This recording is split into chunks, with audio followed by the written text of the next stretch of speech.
তুমি একটি চাকরি চাও কিন্তু চাকরি খুঁজে পাচ্ছ না। তুমি কি কখনো ভেবে দেখছো চাকরি কেন পাচ্ছ না? কোন রিজনে তুমি চাকরি পাচ্ছ না? চলো আমরা একটু একে একে বিশ্লেষণ করি যে তোমার চাকরি না পাওয়ার কারণগুলো কি কি। দেখো, তুমি পড়াশোনা শেষ করছো, তুমি ভার্সিটি লাইফ কমপ্লিট, তোমার সার্টিফিকেটও আছে, কিন্তু তোমার যেই হচ্ছে ক্রাইটেরিয়া, সেই ক্রাইটেরিয়া অনুযায়ী জব সেক্টরের সাথে কোনোটাই মিলছে না। মানে জব সেক্টরে যা চাচ্ছে তোমার সেটা নেই। যেমন জব সেক্টরে আমরা যদি এখন দেখি কি কি লাগে, কম্পিউটার স্কিল লাগে বা বিশেষ কোনো স্কিল স্কিলের প্রয়োজনের ক্ষেত্রে তারা রিক্রুট করে, তারা এক্সপেরিয়েন্স চায়। কিন্তু তোমার তো এগুলো কিছু নাই, তুমি তো একদম ফ্রেশার। তুমি কলেজে কি করছো, ভার্সিটিতে কি করছো, তুমি শুধু বই পড়ছো, বইয়ের ভিতরে আবল তাবল জিনিস।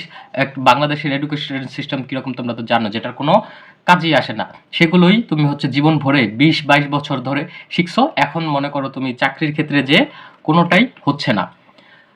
আরও বিষয়গুলো আছে, সেটি হচ্ছে তোমারও কিছু ভুল আছে, তুমি বুঝতেই পারো নাই যে তোমার কি কি লাগবে তোমার পরবর্তী লাইফে। সেজন্য তুমি সেই সব স্কিল গ্যাদার করো নাই, তুমি তোমার কমিউনিকেশন স্কিল বাড়াও নাই, নেটওয়ার্ক বাড়াও নাই, মার্কেটিং কিভাবে করে সেগুলো তুমি জানো না, কম্পিউটার কিভাবে ইউজ করতে হয় সেটা তুমি জানো না। এখন আসো, বর্তমান সময়ে মার্কেটের বাজার কারা দখল করবে বা ইতিমধ্যে দখল করছে।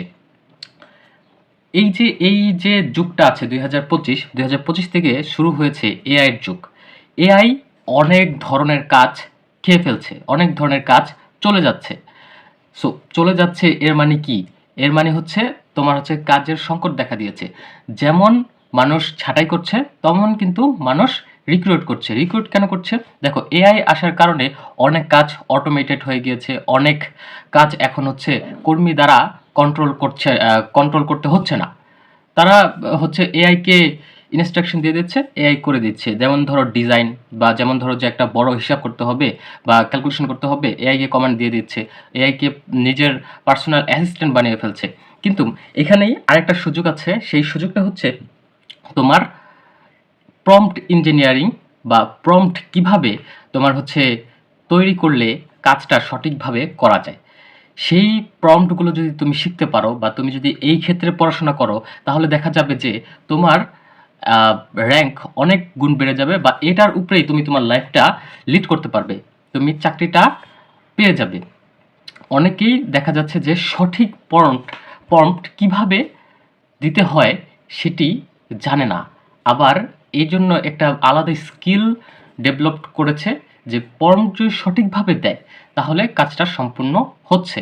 সুতরাং আমি যদি বলি, তুমি যদি কোনো স্কিল 2025 সালে শিখো, তাহলে তোমার জন্য সবচেয়ে বেস্ট হবে এআই রিলেটেড। তুমি হচ্ছে স্কিল শিখো, প্রম্পট কিভাবে জেনারেট করতে হয়, কিভাবে গঠন করতে হয়, সেই বিষয়ে তুমি স্কিল গ্যাদার করো। দেখো, অনেক কোর্স আছে ইউটিউবে, তুমি যদি ঘাটো অনেক হচ্ছে মোটিভেশনাল স্পিকার আছে, ঠিক তারপরে অনেক আবল তাবল ফাও ঠাও কথাবার্তা আছে, কোর্স কিন্তু বলবে, সেটা বলতে বলবে। এগুলোর দিকে যেও না, তারা আসলে তোমাদেরকে উৎসাহ দিবে, সহজ মানে উৎসাহ দিবে বলতে কি, তোমাদেরকে অনেক কথাবার্তা বলবে কিন্তু সেগুলো তোমার কোনো কাজে আসবে না। আমি নিজেও অনেক কোর্স কিনেছি, কিন্তু দেখি তারা ঘুরে ফিরে সেই প্রাথমিক যেসব কথাবার্তা আছে সেগুলোই বলে, কাজের কাজ কিছুই নেই। তো কি করতে পারো?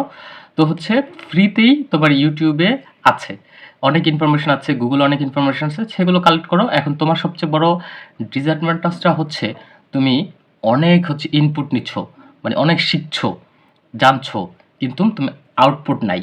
সো আউটপুট দেওয়া শুরু করো। যখন ইমপ্লিমেন্টেশন শুরু করবা, তখন দেখবা যে আস্তে আস্তে ধীরে ধীরে তুমি সব কিছু শিখতে পারছো। আর যদি শুধুমাত্র ইনপুট নিতে থাকো, তোমার কখনো শেখা হবে না, বা তুমি কখনো সেটা সম্পূর্ণ কমপ্লিট করতে পারবে না। সো স্কিল গেদারের মেন বিষয় হচ্ছে তুমি যতটুকু শিখবা ততটুক তোমার অ্যাপ্লাই করতে হবে, নিজে নিজে অ্যাপ্লাই করতে হবে। অ্যাপ্লাই না করলে তুমি শিখতে পারবে না। সো এই হচ্ছে তোমার মূল কারণ, যে তোমার বেসিক একটা স্কিল নেই। তুমি একটা স্কিল গ্যাদার করো, সেই স্কিলে মাস্টার হয়ে যাও, চাকরি তোমার কাছে আসবে, তোমার চাকরির কাছে যেতে হবে না।